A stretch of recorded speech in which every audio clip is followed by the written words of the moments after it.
বিসমিল্লাহির রহমানির রহিম। সুপ্রিয় দর্শকবৃন্দ, স্বাস্থ্য সচেতন সকল জনসাধারণ সকলের প্রতি আমার আন্তরিক সালাম, আসসালামু আলাইকুম। আমি মোহাম্মদ রাসেল শেখ, মেডিকেল অ্যাসিস্ট্যান্ট এবং বি গ্রেড ফার্মাসিস্ট টিভিতে আপনাকে স্বাগতম। প্রিয় দর্শক, আপনারা দেখতে পাচ্ছেন একটা শিশুকে তাকে সেলাই করা হয়েছে। বাচ্চাটির যে দুর্ঘটনা ঘটেছে তার পূর্বে কিন্তু অনেক ইতিহাস রয়েছে। এই শিশুটির বয়স মাত্র 7 বছর।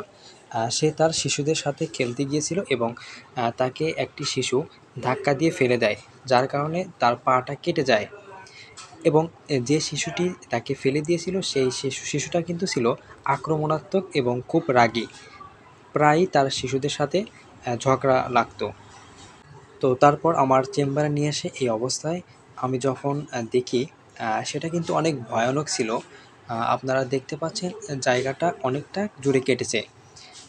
4টা 4 পয়েন্ট সেলাই দেওয়া হয়েছে এবং 2টা 2 পয়েন্ট সেলাই দেওয়া হয়েছে, আপনারা দেখতে পাচ্ছেন। এখন আমি যেটা করলাম সেটা হচ্ছে পভিডন আয়োডিন অর্থাৎ ভায়োডিন 10% দিয়ে একটা ড্রেসিং দিয়ে দিলাম এবং এটা অ্যান্টিসেপটিক হিসেবে কাজ করবে। এটি একটি টপিক্যাল অ্যান্টিবায়োটিক। এরপর আমরা পরিষ্কার গজ দিয়ে সেই ক্ষত স্থানকে সুন্দর করে ড্রেসিং করে দিচ্ছি।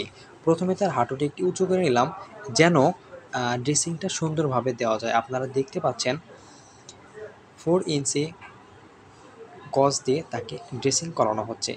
তো একটা কথা বলে রাখি, আপনাদের শিশুরা যারা অন্যদের শিশুদের সাথে খেলাধুলা করে বা তাদের সঙ্গী আছে, তাদের সেক্ষেত্রে কিন্তু আপনাকে অবশ্যই সতর্ক থাকতে হবে।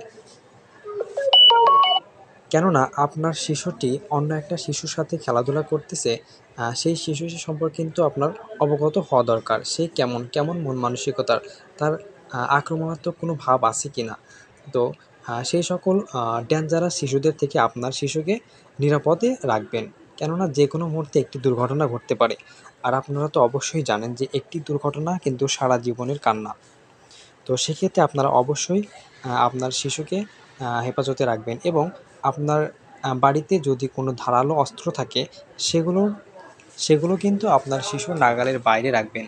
কেননা দুর্ঘটনা ঘটতে কিন্তু সময় লাগে না। তো প্রিয় দর্শক, আপনারা আমার চ্যানেলটিকে যারা এখন পর্যন্ত সাবস্ক্রাইব করেনি তারা অবশ্যই আমার চ্যানেলটিকে সাবস্ক্রাইব করুন এবং পাশে থাকা বেল বাটনটিকে প্রেস করুন। তো প্রিয় দর্শক, আজকের আলোচনা এ পর্যন্তই। দেখা হবে পরবর্তী কোনো ভিডিওতে। ভালো থাকবেন, সুস্থ থাকবেন। ধন্যবাদ।